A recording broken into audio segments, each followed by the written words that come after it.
First, thank you so much, Equality Bahamas, for the invitation to talk about femicide in the Caribbean, looking at the Bahamas, Barbados, and Jamaica. I'm really glad for the opportunity for us to bring awareness to femicide, and even more so because I think Equality Bahamas is one of the few NGOs in the region that has been keeping it on the radar.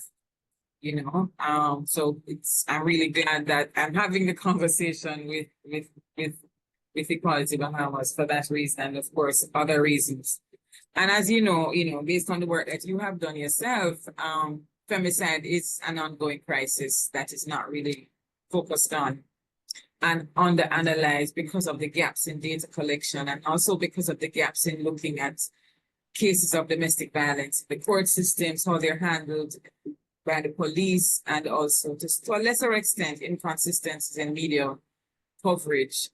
So what I do is, because of the lack of official data around femicide and no laws looking at femicide or defining femicide, I had to resort to using media reports, and I examined trends and patterns and the legal implications of femicide in the Bahamas, Barbados, and Jamaica between 2017 and 2023, using research standards that were produced by UN Women and the International Classification of Crime for statistical purposes. And then I kind of contextualized femicide in the broader framework of gender-based violence. And from that, I was able to come up with a statistical approximation of what femicide looks like in these three countries and give an insight in terms of what we should do and what we really could do. So we can agree, based on the definition from Femicide Watch, that femicide violence is an extreme form of gender-based violence that occurs both in the private and public sphere, usually by an intimate partner or another family member or someone from the community. And in some contexts, it can be perpetrated or tolerated by actions or omissions of the state. The UN Women and the ICCS framework was used to identify and count femicide as based on what they call gender-related killings. And this is the framework that I used, and this framework distinguishes femicide from other homicides by focusing on gender-related motivations such as stereotyped roles, discrimination, and power imbalances that trigger male violence against women when women supposedly deviate from social norms. And the killing of a woman is femicide based on unlawful killing by another person, intent to kill or seriously harm, and evidence of gender-related motivations. And another one that is also part of this that can signal gender-related motivations. There are 8 characteristics, but I'm going to focus on the most prevalent, and that is that the victim has had a previous record of physical, sexual, or psychological abuse, harassment perpetrated by what they call the author of the killing, that is the spouse or the partner or the family member or witness. So, and there are other 8 characteristics, but the one I focused on in terms of what was most prevalent in the data is the first one. So while relying on media reports is not ideal, what it was able to give me is valuable insights into individual cases and also a statistical approximation of the gendered aspects of the killing. And it helped me to reveal the motivations and give visibility, importantly, to the lives of Caribbean women who died by femicide. So when we look at general prevalence, all 3 countries, we have 22.8% in the Bahamas suffered physical violence by an intimate partner. In Barbados, it was 25% of women. In Jamaica, it was 25.2% of women. So all 3 countries, while there is a distinct difference in terms of population, the prevalence rate was quite almost very similar. So across the 3 countries, we had 62 cases, 13 in the Bahamas, 7 in Barbados, and 42 in Jamaica. And the most frequent type of femicide across the 3 countries was domestic violence or intimate partner violence, sexual assault and brutal killing, murder, suicide, public further. Most of the women who died at the hands of their partner or at the hands as a result of femicide were in their 20s and 30s, as in 54% of the women, and teenagers aged 13 to 19 and women in their 40s were less frequently targeted. Women aged 50 and above accounted for the smallest groups. The majority of the femicide cases in these countries were perpetrated by a male by intimate partner.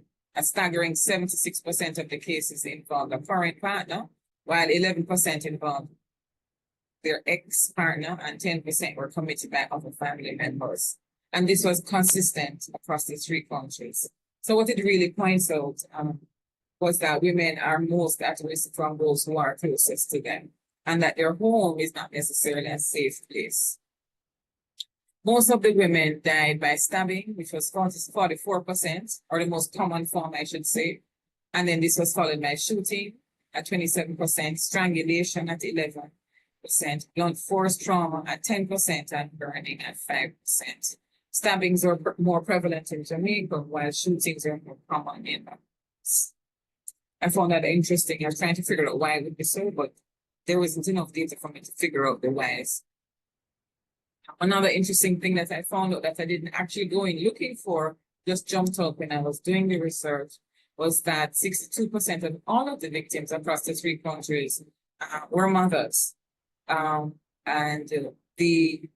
To me, this really underscores the impact of femicide, not just on the women, or importantly, not on the women alone, but also their families and the communities, people that love them.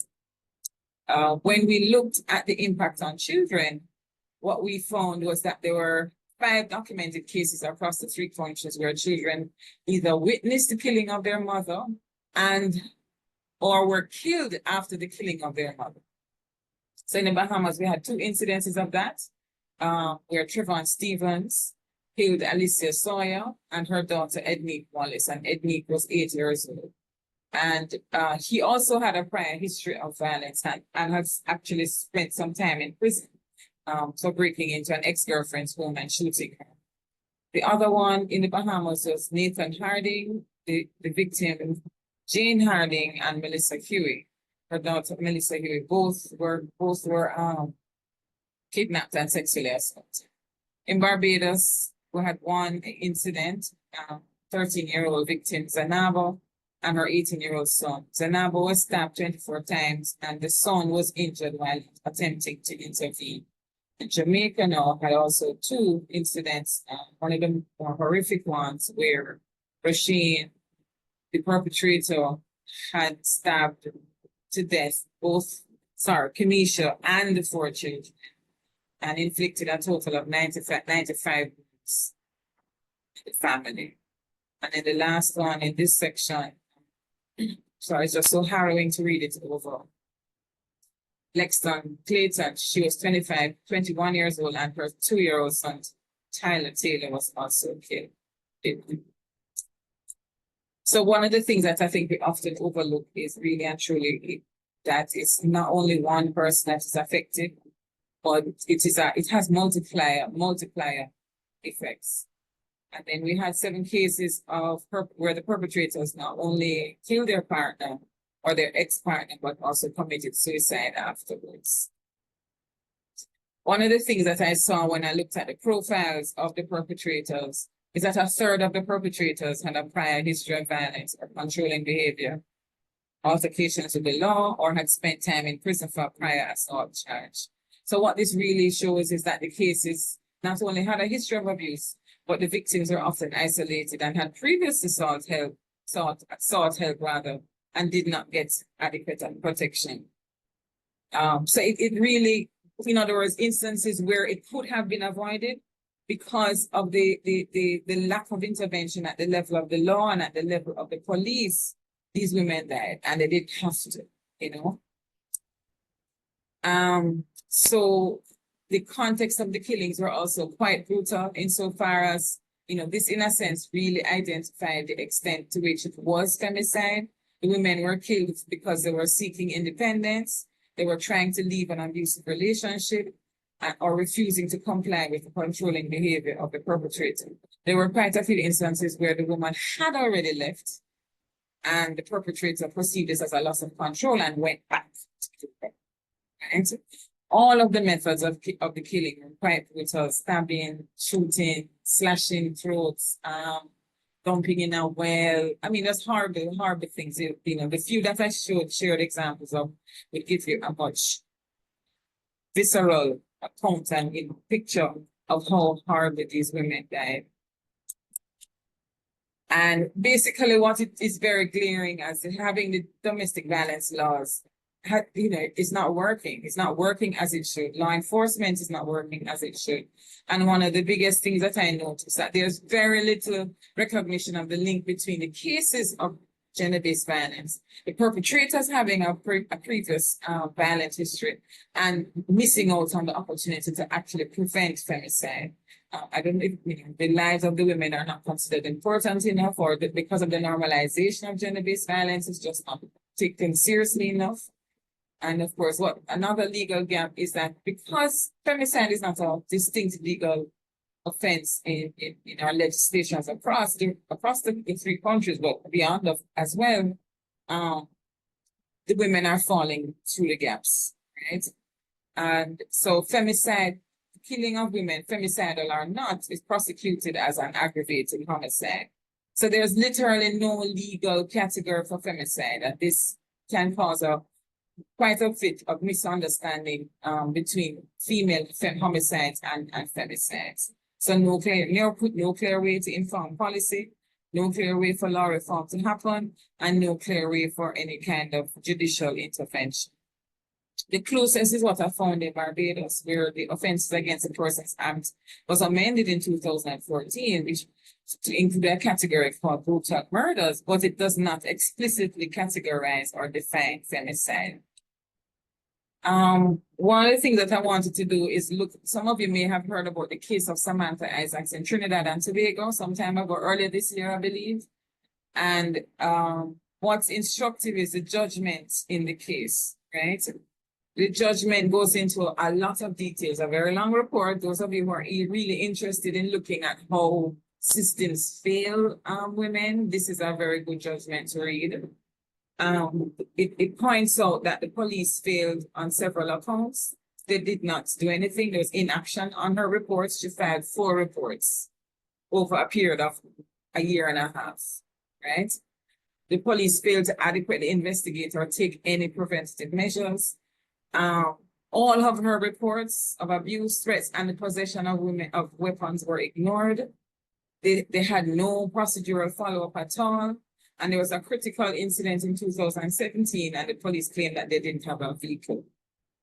There was sufficient evidence for charges, and they were ignored, and the perpetrator continued his behavior unchecked. In terms of the judicial failure, the case was dismissed prematurely based on perpetrators' claims of reconciliation. The magistrate failed to issue interim orders despite threats of violence, and there was skepticism about Samantha's need for protection. And the judges also ignored critical evidence of ongoing threats, and the provisions for interim orders were completely overlooked. In terms of the broader systemic issues, the judgment basically, it had the positive obligation, right, to having the right to life and the right to protection of the law and the right to respect for family. All of those 3 rights were completely ignored. In Samantha's case, the state's inaction represented a complete failure, and none of these 3 constitutional rights were actually upheld. There was risk of escalating violence that was very clear, and neither the Trinidad and Tobago Police Service nor the judiciary implemented adequate measures to prevent it from happening. So basically, the negligence contributed directly to her death. And the state also, in violating the rights of Samantha, her son and her mother also suffered from a lack of protection and the ultimate loss of her life. So that, to me, when I read through the judgment, it was really tragic because it was so clear that she really was desperate. And not only desperate, but she had a family that loved her that was supportive, that wanted her to get out of that situation, and the police and the judge completely failed her. The judges, I should say. So I think when we think about it from that angle, I think femicide can help if we have both. We don't need to choose one over the other, because femicide laws can distinguish between gender-related killings and general homicide. It also gives us a framework to address the systemic roots of violence against women, linking to misogyny and patriarchy. It can also categorize femicide as a distinct crime, which will help us to, ensure data collection and making the issue more visible, measurable, and accountable. The data collected can inform public policy and support, not only the development of, I would say, effective interventions, because as you know, in the Caribbean, we have a lot of things on paper. We have a lot of institutions that are supposed to do what they're supposed to do, but they're not doing what they're supposed to do, right? And we do, I think, well, this is my personal perspective, we have to have partial penalties for offenders of gender-based violence or intimate partner violence. Because, and harsher, effective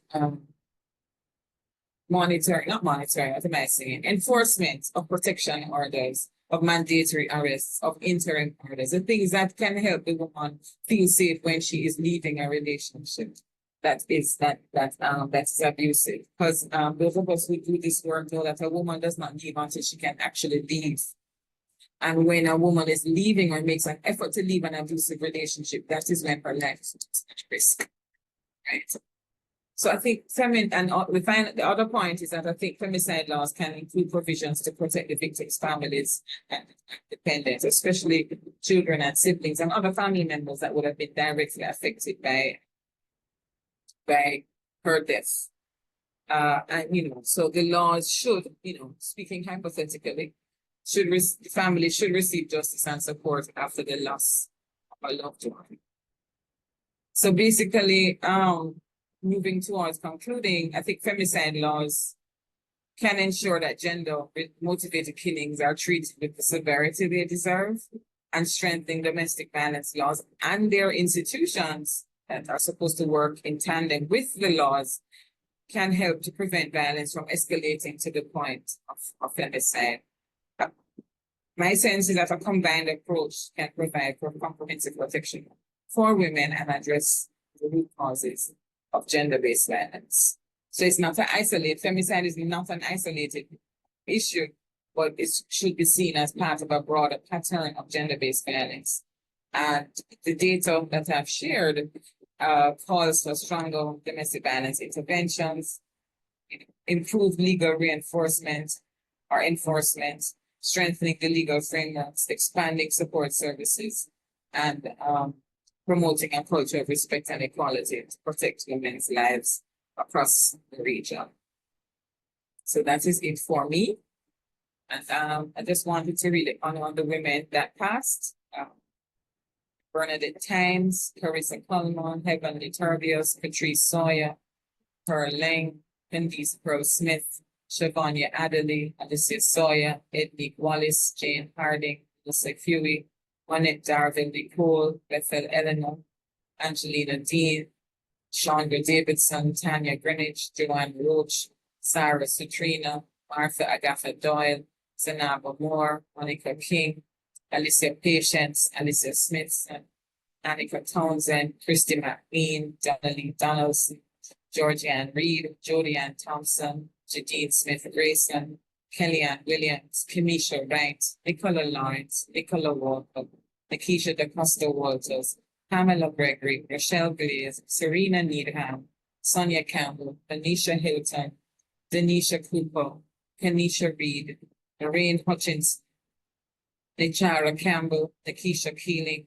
Nicola Clark, Sarika Picard, Tashika McKay, Coretta Vincent, Navia Sinclair, Patsy Donaldson, Howell, Raquel Ratchery, Shanna Lee Bailey, Tanya Hamilton McDonald, Suzanne Easy, Alicia Allen, Kenesha Brown, Chantel White, Marsha Jermaine Lennon, Tiana Clark, Denise Hugh, and Nadia Dyer. think that the lives of these women are more than worthy of us bringing light to femicide, so that their lives are not snuffed out in vain. They believe that the spirit of their lives, the children that they have left behind, their families, they deserve a lot. And what our societies, our police force, and our judicial systems have meted out to them. And I will leave it right there. And we can now open it up to discussion and questions. Thank you so much for the opportunity to share. Thank you very much, Taitu. Can you tell us a bit more about what prompted you to do this research on femicide in the region and how you arrived at those 3 countries?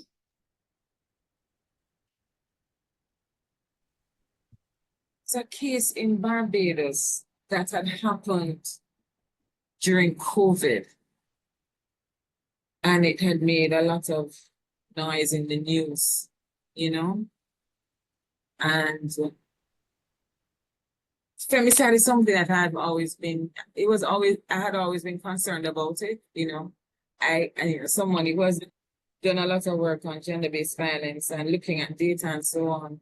One of the things that had popped out to me is that I had looked at previous data, but because we weren't focusing on femicide, because we had not given it a name, I didn't narrow that evidence down, so to speak. You know, we were only focusing on the women that had survived violence and what victims were going through and what they needed, you know? So after a while, I felt like, why are we overlooking the women that have died? You know, why are we leaving them? So it was me trying to figure out that particular question. Why are we overlooking them? And it really was because I saw that we had not named it. We weren't calling it femicide. We were just focusing only on what we know as gender-based violence, you know, without pulling in the cases or what was happening to women who died at the hands of their partner. So that was really it. And then just curiously, I started to look for data. And I wasn't finding anything official at all, you know? And I can't tell you, you know, this seems to happen to me. It's not the first time. I end up wanting to study things that have never been done before, you know? So when I realized that the only way to get data was based on estimates that, you know, UN Women had done, or in Latin America produces a lot of data, but so there's data for the Spanish-speaking Caribbean, particularly Puerto Rico and the Dominican Republic, but that's it for the Caribbean. There's a little coming out of Trinidad. But that's it, you know, ad hoc reports here and there. Plans might mention it, official plans on GBV might mention that it actually occurs, but nothing official in terms of numbers and what were happening to the women and what was in place by the government. Nothing. So I realized that, okay, since there is nothing, I have to go find something. So that's really what led me to it, to be honest. Mm-hmm. We have a question from Kadisha. Hey, y'all get me okay? Yeah. Okay. So my question is kind of follow up on that comment about like Latin America having a lot of data on it, because I have heard that and I have seen like some really progressive moves, you know, out of some of their countries. And I'm curious if you could lend any insight to why you think that is. Like, I'm just wondering, yeah, like culturally maybe, like if there's something there between like difference-wise between Latin America countries and like Caribbean countries, besides like the obvious things, I guess. Mm-hmm. The Latin American countries have development institutions that have been around a lot longer than ours. You know, there are countries that have been independent for over 100 years, since the 1800s. So that's the first thing that they have ahead of us. Their development institutions have had a lot of time to not only develop muscle, but develop sustainability, develop capacity. And they went through a period of activism, particularly by the women's rights organizations in the 80s and the 90s, which brought to the fore the prevalence of femicide in Latin America. Countries like Mexico, Colombia, Brazil, Panama, Costa Rica, all of those countries, the NGOs were active in bringing voice to femicide and forced the hand of the state after like 10 years of advocacy to start looking about it and putting the institutions in place, working with the police to put the data collection things in place, and also to take better care in terms of receiving reports and how to handle the relationship between intimate partner violence and preventing it from escalating into femicide. And then they moved a step further in the late 90s, early 2000s to enact legislation to deal with femicide. So that I would say is a primary reason. They've been around for much longer, you know, and so they have that's going for them. This is not to say that we can't do the same, you know. I find that similarly in Latin America, you know, the activists will tell you that there is still an issue, grave issue with femicide. Their numbers are horrible. You know, the amount of women that die in Mexico, for instance, it's harrowing. But I think at the very least, their lives can be accounted for. They're not just a news item, you know. And there are things that are in place. I hope that answers the question, Khadisha. Thank you so much for asking. Khadisha says that's helpful, but also frustrating when you look at how they lump us in with the Latin American. Absolutely correct, because that's where I went first, and there was nothing there for the English-speaking Caribbean. Mm-hmm. That is why in the end I literally had to find data. One of the things that I learned from former boss of mine is that there's no such thing as no data. If you can't find it, you have to generate it. That's so true. And I know at the beginning of your presentation, you mentioned that we have kind of kept femicide on the radar. And it really is because a lot of times this topic comes up and, people aren't aware of the fact that it's not being counted. And there's this quick, there's a tendency for people to say, well, where's the data? As an example or some sort of justification for the fact that it's not happening. So that's something that continues to come up, particularly for our team when we're talking about these issues. And so I'm really glad that you said that. We have a question from Aaron. Hey, good evening, everyone. Hey, Taitu. I wanted to respond to the question that Khadisha asked and Taitu's response. I think what's interesting in the comparison between the Caribbean and Latin America in the context of the question is I think that women in Latin America were brought into the political struggle, after they were seen as a necessary part of the revolution, right? And so it's like they're present at that sort of political level, and in a way that's different in the Bahamas and the rest of the English-speaking Caribbean. And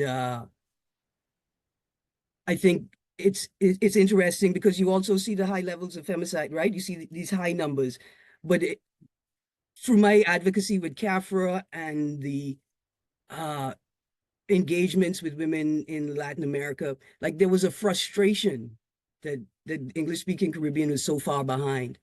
And why aren't we doing the same things that they're doing? Why aren't we achieving the same things that they're achieving?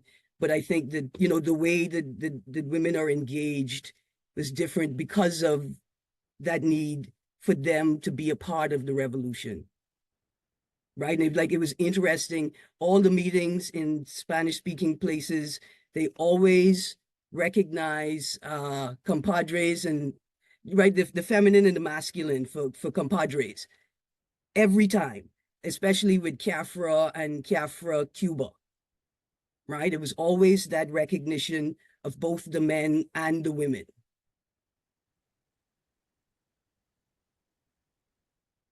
It's very true. And there, Latin America, I spent some time in Nicaragua and Guatemala. And one of the things that fascinated me about being in Nicaragua and Guatemala is that their women's movement have a level of mobilization that I've just never seen in the Caribbean. You know, they can mobilize at the drop of a hat, and women come out.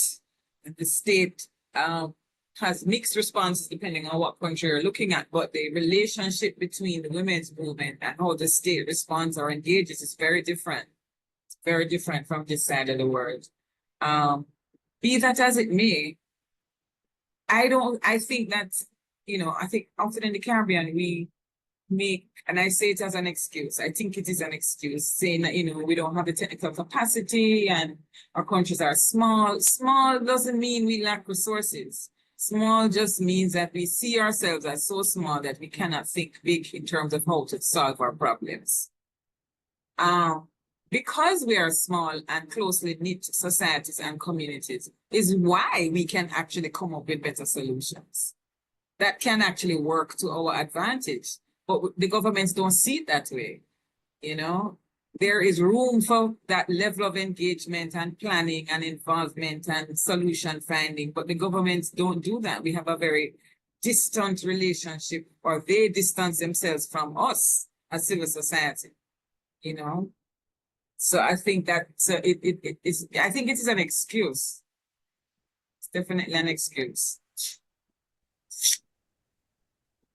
One of the things that we tend to see, Taitu, is this outrage when a case of femicide does occur, and then the outrage kind of quickly dissipates, and so it really is a challenge to mobilize and galvanize people around a sustained sense of activism on this issue. And that's one of the reasons that we always come back to it in our 16 Days campaign, because we want to make sure that we're highlighting it so that people understand that gender-based violence exists on a spectrum and that this is the most extreme form, right? And you talked earlier about the fact that in a lot of cases, the victims of femicide were experiencing incidents of violence quite frequently leading up to their deaths. Can you talk a little bit about maybe some of the challenges that you encountered when you were starting out that initial search for data? Because you said you had to resort to media reports. And it's interesting because that period of 2017 to 2022 covers COVID, when we know that domestic violence and femicide were at its highest. Well, first, I was hoping that I would be able to use data coming from the police, right? Because homicide data from the police can actually allow you to sift through and figure out what is a gender-related motivation, and therefore it can count as femicide, and then what is not, which is female homicide. That didn't work across the 3 countries because, because the special permissions to get that kind of data didn't work for Barbados and the Bahamas. I got it for Jamaica, but because I had already agreed to do the 3 countries, or I already thought about doing the 3 countries, to me a single country analysis would not have made sense. I wanted it to be regional in the first instance because it is a regional issue. And just for my own sense of title, why are you always looking on Jamaica because you come from Jamaica? I wanted to stretch myself and look beyond the country that I came from. And the second thing, to be honest, if I'm honest, Equality Bahamas had always kept the issue from if there's any other NGO that is bringing light to it, is Equality Bahamas. So that was another reason. I said, well, it is clearly an issue for the Bahamas. Barbados has a tendency to recognize violence when it hits the news. And not that it is not important to the advocates, it definitely is. But their relationship with data or accessing data is it's very unusual. I don't have all the answers yet, but I have a sense that it is tied to things looking bad, and because they're so heavily reliant on the tourism industry, they don't allow data to be easily accessible by the public or by researchers without permission. So, for instance, I can get data from the websites in Jamaica. I can get data from websites in Trinidad on GBV. I cannot get it for Barbados. I have to get special permission. And even then, it can take quite a while to get it. And then when I got, it was only GBV data, only intimate partner violence or only sexual assault. So it still wasn't answering the question about femicide when it came to the Bahamas and Barbados. Only Jamaica, I was able to do that. So I put that data aside and I said, well, you can look at Jamaica as a single case another time. Not to mention the data sets were cumbersome and it would have taken me quite a while to go through all the cases of homicide, because you're looking at over all of the homicides in any given year in Jamaica, which is an average of 15,000 cases per year. Yes, And then to go through that data set and separate it male and female, which they had already done, quite frankly. But it was then for me to go through each case file, look at the information and see, okay, is it femicide, is it not femicide? So there was like confidentiality agreement, all kind of things, because they also were not searching for femicide. So how they recorded it was not including the gender-related motivations initially. So you would have to look at the case file, the individual case file of the woman, read the report, and then pick out what is there. It was like, it was so overwhelming. I was like, no, I can't do this. I need a research assistant. And since that wasn't forthcoming at the time, I put Jamaica's, that data set alone. And then at that point, I started doing some more reading to see, okay, how else can this be done? And then the media was the only place to go. I looked at one or two reports and some of them gave motivations for how the woman died. And I said, all right, this is it. So then I looked at the standards, created a kind of a profile and the characteristics that I was looking for. And then I started from there. I was able to get a research assistant for about 3 months. And between the two of us, she combed all the media, went through all the reports, got different reports of it. And then the two of us literally went through and just put them in country categories, yearly categories, all of the various categories. And after we finished that part of it, then I sat down and created the perpetrator profiles and then the victim profiles. So just by media reports, some I actually had to toss because there was just not enough information to confirm that it was a femicide case. And there were a few outliers, like there was one really weird case in Jamaica where the perpetrator, Everton Donald, was charged for and got away with the murder of his first wife in 2008 and then killed his second wife a whole decade later, more than a decade later. Weird stuff like that. And there was another weird case where the man had committed murder of his sister like 10 years before and then killed his girlfriend. So it was like, how are the police not making these connections? I'm making these connections just by going through media reports. What is the police not doing? And those are the things that also jumped out at. Yeah, Aaron says in chat, I'm not sure they're collecting the data here for femicide, not just some, but an intentional under-resourcing and under-training for RBPF, Royal Bahamas Police Force, and social services, also a complete lack of political will. The lack of political will is there for sure, and in Jamaica as well as in Barbados. It is something I think that is our. It is a level of, I think it is misogyny, to be honest. They just don't value the lives of women that much. And I don't know what it will take for that to happen. I know that when I spoke to the head of the statistical department of the police force in Jamaica, he was very interested at the time because he saw that it was happening instinctively as a police officer, somebody who works in data, but didn't have the capacity to push it, according to him, because they didn't know that femicide was something that had actually existed, that could be standardized, and could be that could be categorized, and all of those. They just didn't know. But yet when I spoke to him about it, he said, yes, and then he started just reeling out cases that he had been covering, because he's been working in data for like 15 years. Mm-hmm.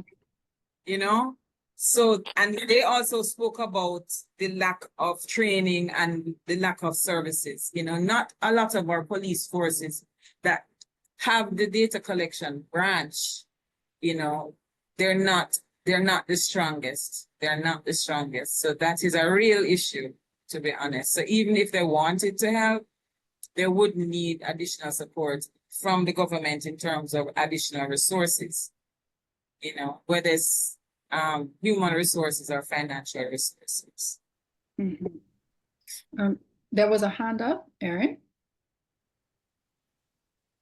Yeah, I was just going to say, like in our instance, we had this thing that happened. It's almost like a canon event, right? In the last administration, the minister responsible for gender, the new department, the transition to the new department, she started the tenure by saying, I don't even believe in gender. Right? And it had a domino effect that has just been devastating. And to the point where even though the entire world, the entire region, CARICOM, all of these spaces are talking about femicide, these guys refuse to use the word. Right? Like they're uncomfortable when the word is used in conversation, in interviews, in public discourse. And so, right, like that, there's just nothing happening. But between the referendum before that, 2016 referendum, and then to move into what would have been 2018, Alicia may be able to hit the exact year, but it was certainly just after 2017. The domino effect has been stunning.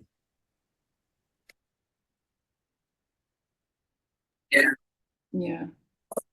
I think the naming it for what it is shifts the conversation from an individual problem, right, to a systemic problem. Because one of the things that we tend to see in the Bahamas is that when it's classified as domestic violence, it's seen as this issue between families or between, members of a family. And so people really are not recognizing it for what it is.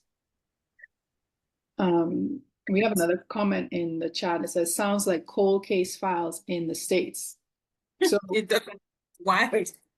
It's wild, but there are entire shows dedicated to cases of femicide, right? And again, they may not even be using that language, but in a lot of instances, the victims are women or girls.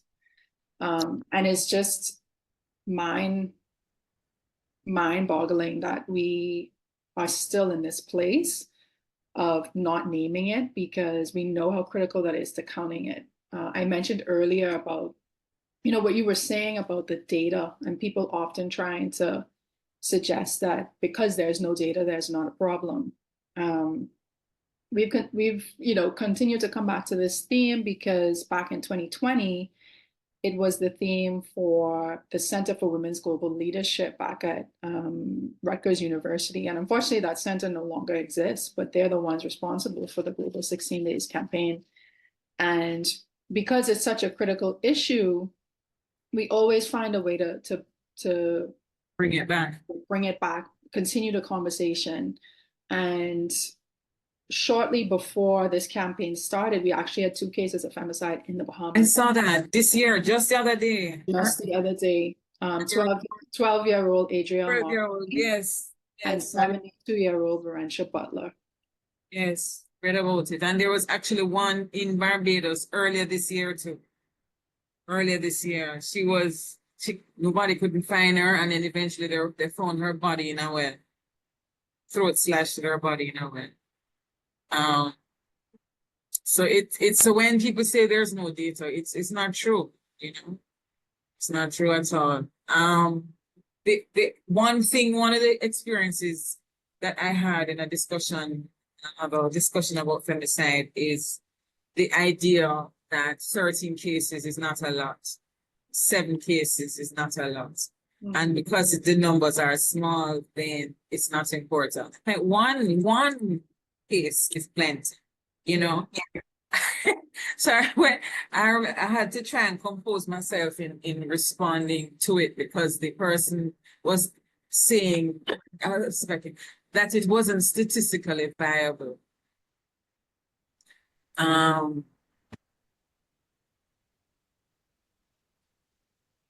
In composing myself, I had to pause for a good minute. And one of the good things about working with data that I've learned over the years is that when you know something is happening on the ground, generating data is really the only response, right?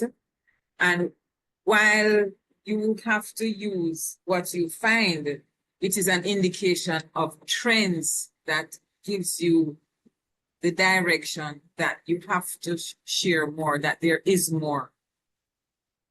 So there's this thing where they say no data, no problem, which is kind of true, right? You have to be able to use data to give voice to the women that have passed. You have to use data to advocate for more to be done about it. But to say that 7 cases in Barbados is not enough to be able to treat it seriously is, I found, very dismissive, you know. 62 women dying over a 5-year period is not a lot. 62, that was all I found based on media reports. Right. It's possible that it is more, but they're just lost in the cases of homicide, you know. Give me an opportunity to dig through the homicidal data, and I'm sure I'd find, you know. Yeah, particularly because of that period that you cover, which is 2017 to 2022. We know that the numbers are higher. We know it. Oh, it's There was a hand up. I think it was Kadisha. Can everybody hear me? Yes. So unfortunately, I'm one of those persons that love the crime shows, but I also live in the States and I'm from the Bahamas. And I think one thing that I've realized is it's mostly femicide. Outside of like gang violence, women are the persons that are being impacted the most and being killed. I can't speak for at home necessarily, but it's pretty close, I would say. Close to what? When you look at who's being killed, a lot of women are being killed. In the States, I've noticed they don't use the word femicide, but when you look at a lot of the crime documentaries, it's mostly women being killed by their spouses. So it's very common. It's more common than we'd like to admit, but I think because of the absence of naming and defining it and having it codified in law, it's why it can be, you know, overlooked, I find. And I remember when I was doing the research, one of the things that I found, I was looking for official reports, you know, what have the governments been saying about femicide? And you can find them in gender-based, in GBV strategic plans. You can find them mentioned in policies, in, you know, gender policies. But nothing is really said about how to treat it, how to eradicate it, nothing like that. So they're buzzwords. And there was a report that I found, I think it was by Trinidad, the Trinidadian government, where they had to report to, I could be wrong, I don't want to say CEDAW, no, it was Belém de Pará. And they had to give a report on what they were doing about femicide. And they confused the data and used reports they called femicide female homicide. So the misunderstanding was incorrect, and how they reported the data was also incorrect. but it was done in a report to make it seem as if the Trinidad government of Trinidad, well, I can't swear that they were doing it to make it seem as if there Right. were something about it. That's why I don't have any evidence to say that definitively. But what struck me was how incorrect their understanding was of femicide in an official document to the UN. These are government officials. Yeah. So a lot more advocacy or a lot more work needs to be done about defining it and seeing what it is. On beyond the resources that we have as advocates, you know. But I still think that we can, you know, we must do what we can, where we can, and how we can, regardless. We have another comment in the chat. It's as if so the folks in Barbados took it personally, like, we're not going to let you say that we kill women here. It personally, in Erin, it's more a matter of not wanting to stare at it in the face, you know? You can't, you cannot say that it doesn't exist. Everybody knows the reports of it happening is, you know, is very horrific. As the typical 9-day wonder, the public outrage is there initially and then it fades after a while. So I definitely think it is something that happens and people know about it. But in terms of saying we're not going to let you say we kill women here, it's more a matter of we're not going to highlight it too much because it looks bad. We have tourists coming. That has been my experience of working with data in Barbados. This very shrouded way of not allowing data to be publicly available. So it's not that they're not going to report on it, but they're not going to give you access to a full-blown report on homicides or rape or anything. You have to get permission. It's not easily available. Not how you can find it in other reports. Like even the most recent report on domestic violence cases in Barbados that's accessible online is 2013. That's 10 years old, 12 years old. Yeah. The other data that I got was because I took my time and plugged away and asked and wrote and got, you know, walked through, asked different people, where can I find this? And then led to another person, which led to another person. I mean, you know, these things should be official data that should be accessible to all of us as advocates and researchers.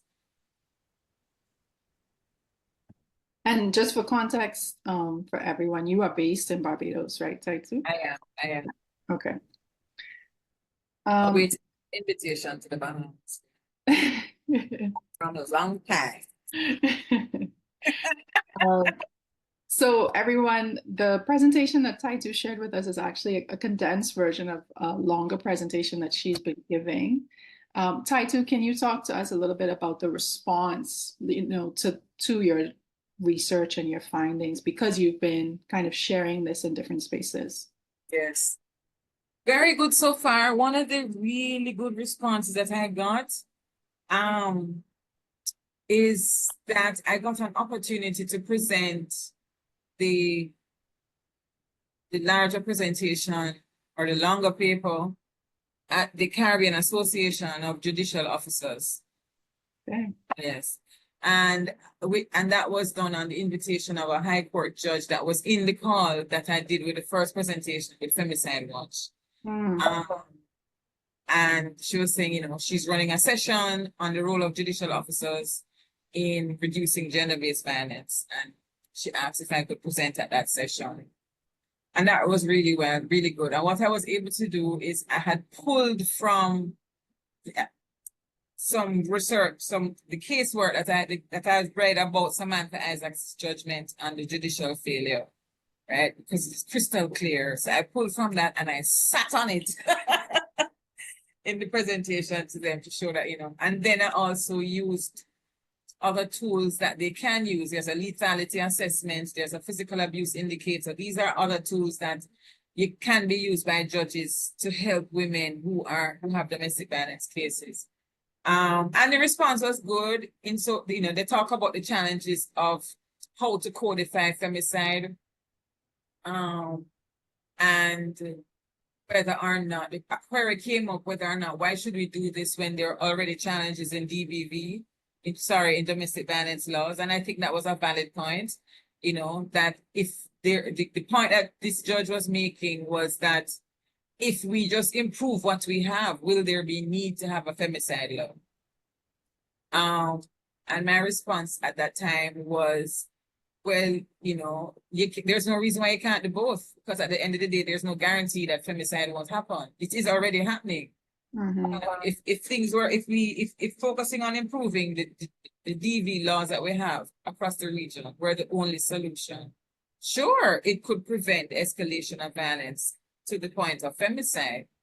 But based on the experiences that we have had thus far, the laws are not being implemented as efficiently as they should be, and the services are not working either, not as well as they could. So, and there was a question about definitions, you know, how do we know which one to use and so on.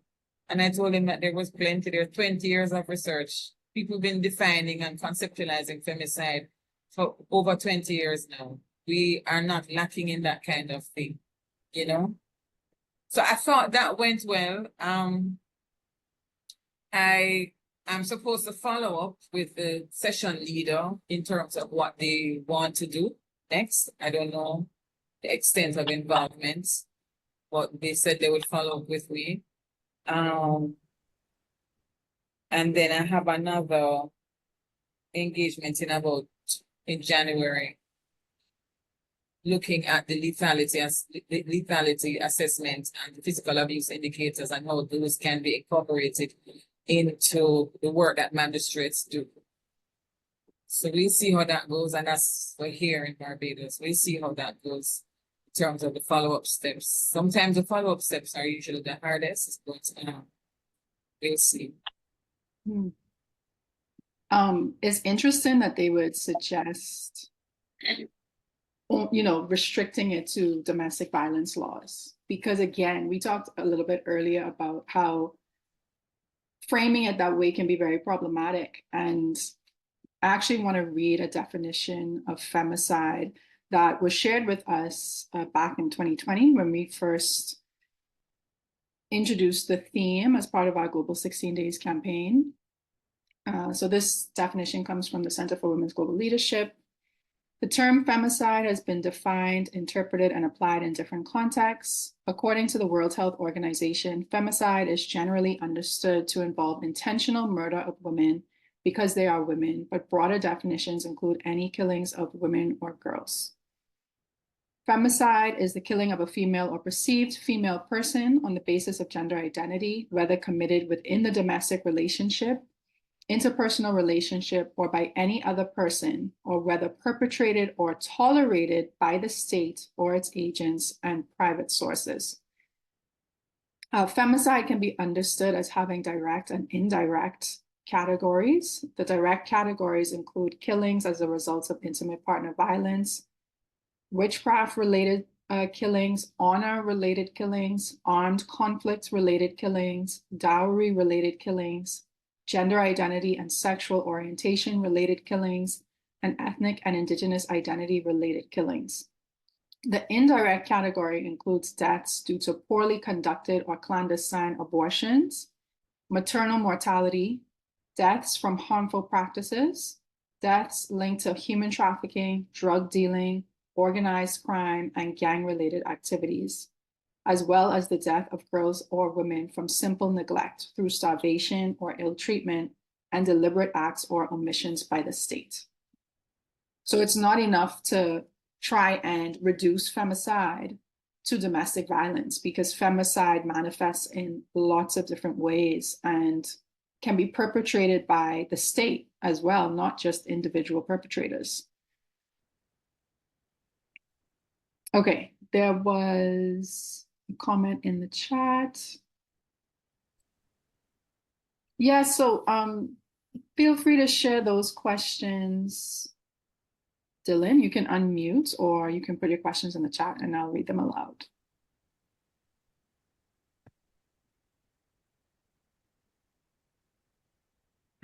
If it's okay, I'll put them in the chat because there's a lot of them. So you, Yeah. If you want, I can add the first thing that you mentioned, talking about gender-related killings and what those motivations are. There's a distinction between femicide from other types of homicide, looking at which they call gender-related motivations, looking at the stereotyped roles of women, their power imbalances between, in heterosexual relationships primarily. That's one of the disadvantages of using the ICCS framework, but anyway, because there's been conceptual work that has gone deeper in terms of the type of femicide cases that we can have. But just narrowing it down to the power imbalances in heterosexual relationships that can trigger male violence, in situations where they perceive a woman is being out of place or threatening their position as supposed head of household, things like that. And one of the criteria is that they kill her, the intent to kill or seriously harm, and having the gender-related factors such as the ideology of men's entitlement to a woman's body, a man's entitlement to do what he wishes with that body, social norms regarding masculinity, and the idea that it's okay for a man to be aggressive or to be violent. That kind of behavior is in a sense normalized.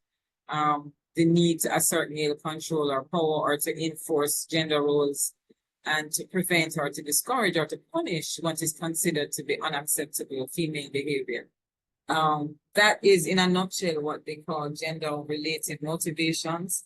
And some of the other characteristics include things like, I think Lauren had mentioned it earlier, where sexual violence against the victim was committed before and or after the killing, where the killing was accompanied by the mutilation of the body of the victim. This I found quite a bit in the data in Jamaica and the Bahamas. The body of the victim was disposed of in a public place. This was also prevalent in Jamaica and in Barbados. The killing of the woman was constituted or was considered just targeted because of a specific bias against women. This I've found in some of the cases where I didn't see in Jamaica or in Barbados or in the Bahamas, but I've seen in the cases of killing trans women. So those are the criteria and characteristics that have been used so far to say whether or not it is a femicide or whether or not it is a traditional, so to speak, homicide. I hope that helps. If there are any other questions, I'll do my best to answer them. Thank you for your answer. I put the other questions in the chat, but Yeah. I really appreciate that explanation because, as I just wrote in the comments, I don't think about the differences in the nature of violence between the genders that much, honestly, or I hadn't before. So thank you very much. We don't do it that much. Not this part of the world. The idea, I'm looking at your question, other one, accessing data, the lack of collection. This year, you would have missed that part in the discussion, but the lack of collection or even organizing the data was a problem, and I take your point completely by seeing it as an intentional political act. I would say yes and maybe no, because I think a lot of it, what I found was that they just don't even know what it is. They don't even know that a distinction needs to be made. What underlines it, I think, though, is a lack of interest to know more. So not doing anything about it in that regard could be seen as an intentional political act. Looking at Taitu, I want to ask you two specific questions from the ones that Dylan shared in the chat. Mm-hmm. So can you talk a little bit about how you think universities or, educational institutions in the region could do a better job of obtaining information and research regarding femicide? Well, I don't work at the university anymore, so I don't know how I'm going to answer that question. But let me try anyway.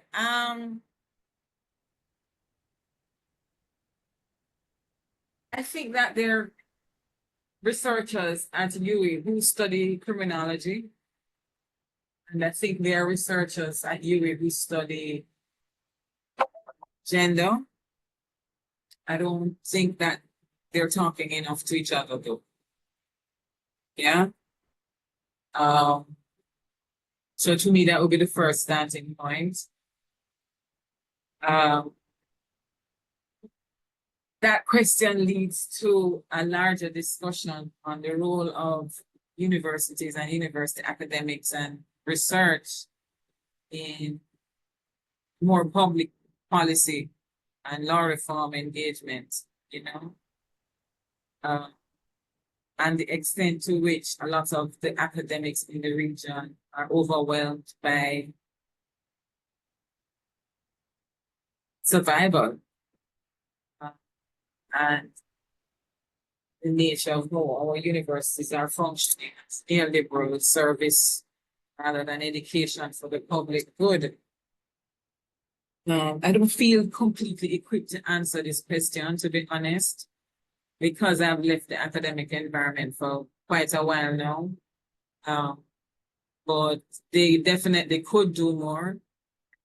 Once upon a time, you used to have more academics doing public intellectual work. That's not the case anymore, not as much as before. Quite a few academics would be conducting research to inform policy and inform legislative change. That kind of active academic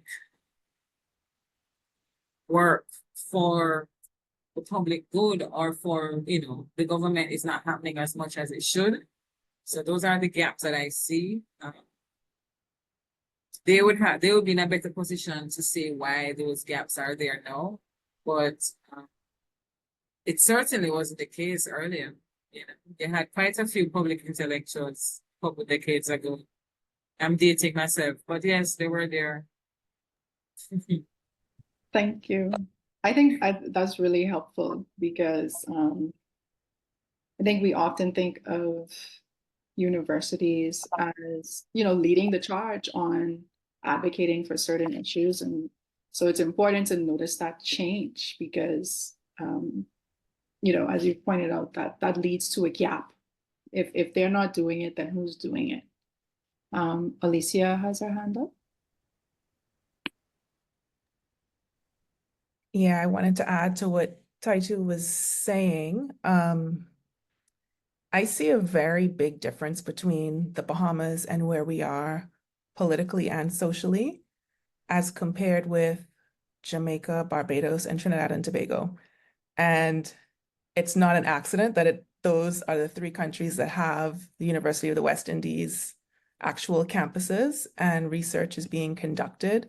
And these conversations are happening in the classrooms, not just at the graduate level, but also at the undergraduate level. So that's a place for the University of the Bahamas to start. And I think we've seen them producing research more and more, definitely more over the last 5 years than probably decades before, at least being accessible to us. And it's been sparking a lot of conversation, right? Not all of it necessarily productive, but kind of exposing people to other ways of thinking and other forms of information. And this is what universities are supposed to do, right? They're supposed to push the envelope. They're supposed to do research, make that research available to the general public, hold public sessions for people to engage in conversation, to engage in debate. And we definitely need to see more of that. And we need to see a shift in the way that people view the University of the Bahamas in particular, because right now it's still viewed as kind of a space for academics only or for students only. So if you have an event at the University of the Bahamas, there are a lot of people who will feel like I don't belong there. I'm not going to go to that event. But these are the things that you do, and you integrate these conversations about rights, about government, about law into your classes, into sociology, into political science, into anthropology. And there are lecturers who are doing that. We know Dr. Nicolette Bethel is definitely doing it. We know that Keisha Ellis, who's teaching political science, is definitely doing it. That's the kind of thing that it takes, connecting it with the curriculum, infusing the curriculum with it, right? To start to shape the minds of students who are already in that thinking mode and who are starting to be developed as young adults mostly, before entering into the real world, right? Beyond university. That is some of the work that has to be done. And when it comes to femicide, I think the University of the Bahamas is in a really good position to engage with the government on this, because we know how easy it is for the government to say, well, we just can't. We don't have the money. We don't know how to do it. We don't have the experts. Well, here's a university. Here's a bunch of people who've been trained in research.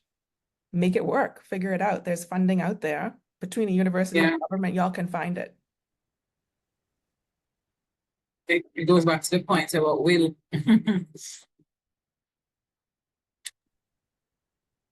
So if you have any questions, please feel free to put them in the chat or to raise your hand and I'll call on you. Dylan? Yeah, I had a question for Alicia, actually, for Equality Bahamas, sorry.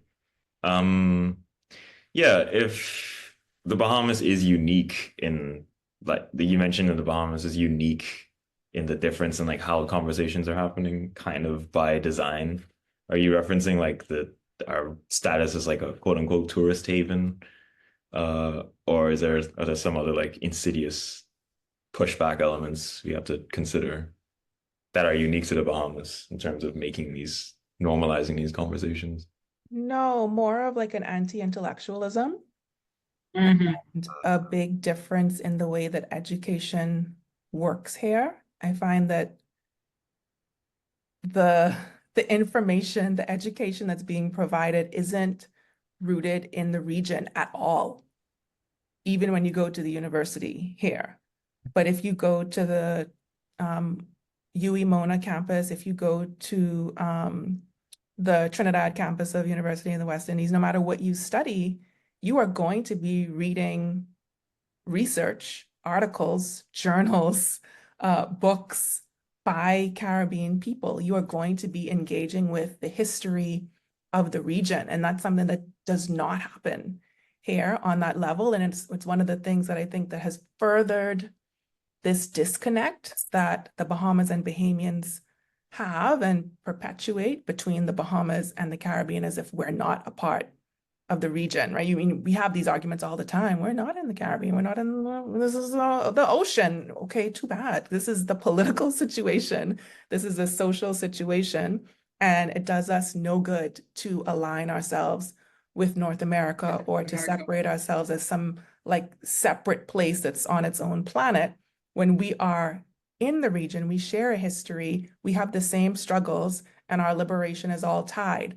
But that is not something that we are talking about or that we even recognize. I must admit, I took that for granted. I just assumed that the University of the Bahamas was coming from a Caribbean-centric perspective in terms of pedagogy. I'm seeing a question here by Danielle. Yes.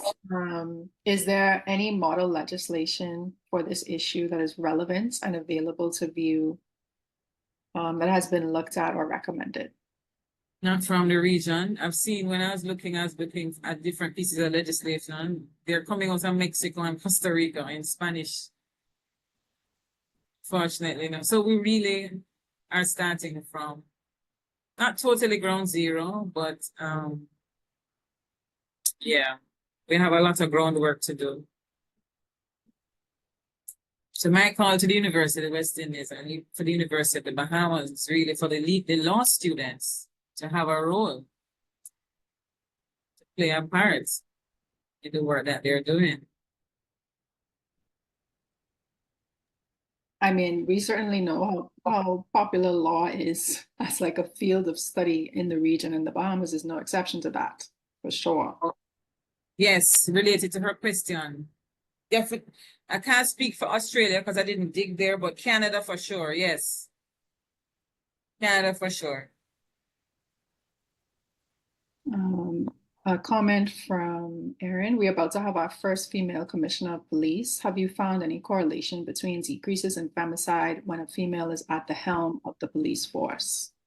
I haven't looked. I'd have to look now, Erin. Don't know. I think one thing that comes up for us repeatedly is that it's not necessarily enough for a woman to be in leadership either, right? And I know Erin knows this. I'm just saying this for the purposes of our conversation, but it's not just about having that person in charge. We really need people who are feminists and who will drive these issues in a way to create systemic change, because it's not enough to just have one person dedicated to it. You're right. And then all of us, you know, men and women and those in between, are socialized. We have the same kind of socialization, you know, heteronormativity and patriarchy. So we can't assume that just because one occupies a female body, that person is not going to have this spitting internalized patriarchy, or they're not going to have class bias, or they're not going to be homophobic, you know, or have religious biases. You know, so I have learned that too by being involved in this work, and also by being involved in an NGO that focuses on preparing women for leadership. It's not an automatic tick box.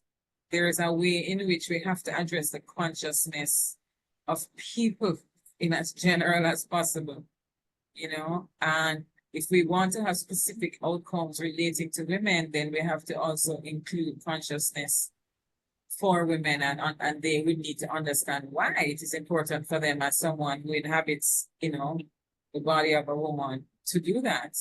But they don't all, so you're right, it's definitely not automatic, you know. It's definitely not. I wish it was, but you know, it's not. It would be nice. Revolution would have happened already.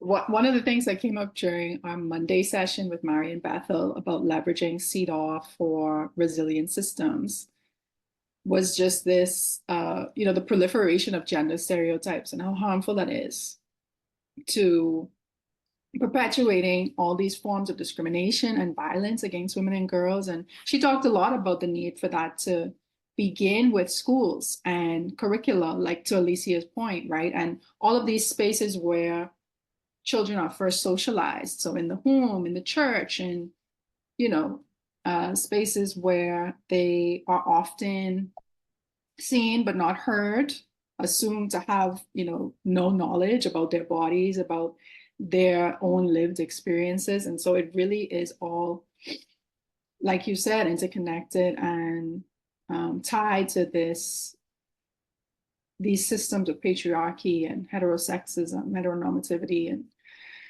all these things. My own experience is children, you know, the children that are in the various villages that you occupy. You know, whether your own children or whether they're your nieces or nephews or cousins or whatever. It's the children. They have to be raised and socialized differently. Adults are the most difficult people to change in terms of their consciousness. So I think one of the things I've done as I entered 50 is to let go of this expectation that things are going to happen before I die. Because I plan to live long, still, you know? But to begin to let go of this expectation and responsibility that I'm going to see things transform, you know, before I pass. No, it may not. So I think as much as it is possible, we have a responsibility to children, not just the women and men and so on, younger than us. Like for me, it would be when women in the, you know, people in their 40s and 30s. No, son, me gone below that. Me I talk about my niece and my nephew then, who is between, and my daughter, who is between 6 and 25. You know, that is the age group. That is the age group. Because we cannot guarantee that the school systems that we now have, which they are going to, will produce the kinds of minds that would challenge systems, but we can provide a certain kind of consensitization by being members of the village that are the various villages that are having something to do with these children, you know? So we have to kind of look at it in multi-levels, not just with working with adults, but children have to know, and at a very basic level, what is consent, you know? One of the things that we saw in the immediate aftermath of Adria Moxie's murder was this victim blaming of her mother. You know, and no kind of regard whatsoever for the fact that there aren't buses or other forms of transportation to get kids home safely from school, that kids should be able to walk home from school and get home. Right? People are very quick to say, oh, she should have done this and she should have done that. And, you know, it's all very much focused on an individual. And I think, as you pointed out, there's also this neglect of the fact that she's a mother grieving, that she's being impacted by this as well. And it's just not right to try and frame it outside of the social structures that have allowed this to occur, especially at the rate at which we're seeing it in the Caribbean. Yeah, the transport system failed her. Yeah? Street lights failed other women. Street lights failed her, yeah. It's that's a cop-out as far as I'm concerned. Especially if she's a single parent. Single parent is handling so many different things. Blaming her, I don't know. It's shameful when that happens. I don't like to see it, to be honest. Because then it also leaves room to not focus on the systems that actually are failing us in different ways and that are failing our communities, you know? Mm-hmm. So it points the finger elsewhere instead of where it should point it as well. Yeah. Alicia? Taitu, I'm curious because in one of the global 16 days campaign sessions, we were talking with Ardra, who was then managing the campaign. And she talked about the definition of femicide, and she took us through two types, one being direct, which is the kind of violence that we're used to, this interpersonal violence, and one being indirect, which you referred to, where there is negligence or a failure to act on the part of the state or a healthcare provider or law enforcement. Did you come across any cases of indirect femicide, whether or not they got to be included in your research? Just wondering if it came up. I did. Quite a few cases, actually, especially the ones where there's a prior history of violence. There are at least 4 incidents where the women actually reported the abuse and nothing was done about it. No follow-up at all. And also that one person couldn't get a restraining order. Absolutely. Some of those women that died did not have to die. I mean, none of them had to die, but I mean, you know, some of them could have been prevented, to be honest. They really could have been. And I think another way that the states fail or systems fail us is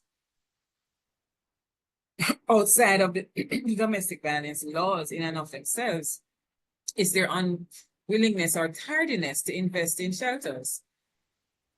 You know, because a lot of the challenges when women want to leave violent situations is that they don't have anywhere to go. They don't have anywhere to go. And if they're economically reliant on a spouse or a partner, right? Then there's that economic, they don't have funds either to be able to leave or to, you know, to continue their livelihood, right? So that is another form as well, as I think it's that kind of violence is structural. It's structural and systemic. You know? So, and And yes, as you said, indirect. I'm hesitant to even call it indirect. That is our direct value. I think those are still direct, but when I think about indirect, it's like somebody didn't necessarily kill the person. So maternal mortality or a botched abortion, these kinds of cases where, well, if abortion was accessible and legal, they could have gone and gotten this service at a healthcare facility rather than trying to use a hanger or throw themselves down the stairs, Yeah. Yes, there is some research that I did looking at abortion in Jamaica recently as well that showed quite a few cases of women dying as a result of botched up abortions. Yeah, for sure. For sure. I don't know if we could call it femicide, but yes. And I think when we look at other things, there are a couple of cases in Jamaica too where women died after childbirth because of state neglect in the health sector. And that is a huge problem in America, for instance, but it happens right here, obstetric death. It's happening in our region as well. I don't think it is an area that is researched enough, but obstetric death is a form of violence. It's indirect because the medical fraternity, they really do their best to cover up the fact that they may have been at fault. But because some of the public hospitals are falling apart in terms of proper services and proper care, it is happening. It's definitely happening. I'll try to find the report for you because there's a report by, at the time, she was a special rapporteur on violence against women, Rashida Manju, and she has this definition of indirect femicide and includes these kinds of examples. I'd love to see that. I'd love to see that. But I'm supposed to finish up this paper for publication in the Journal of Violence Against Women. I already submitted it, so it's under peer review, but other things keep coming up. So by the time I get it back from peer review,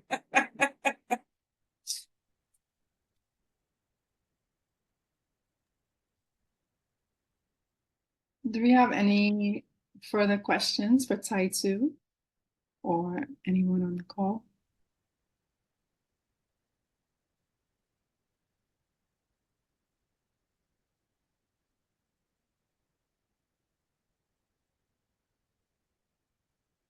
Okay, well, Taitu, thank you so much for joining us this evening. We really appreciate your time and you sharing your research with us. I think it's very rare for us to get to review research that is based in the Bahamas, that follows, cases of violence or really anything in general in the Bahamas. So it's good to have that data. And we always loved having you as a guest, and we certainly consider you a friend of Equality Bahamas. Thank you so much for joining us, everyone. This recording will be available on our YouTube channel, and please do follow us on our social media at Equality242 to stay in the know in terms of future programming. Have a good evening, everyone. Thank you.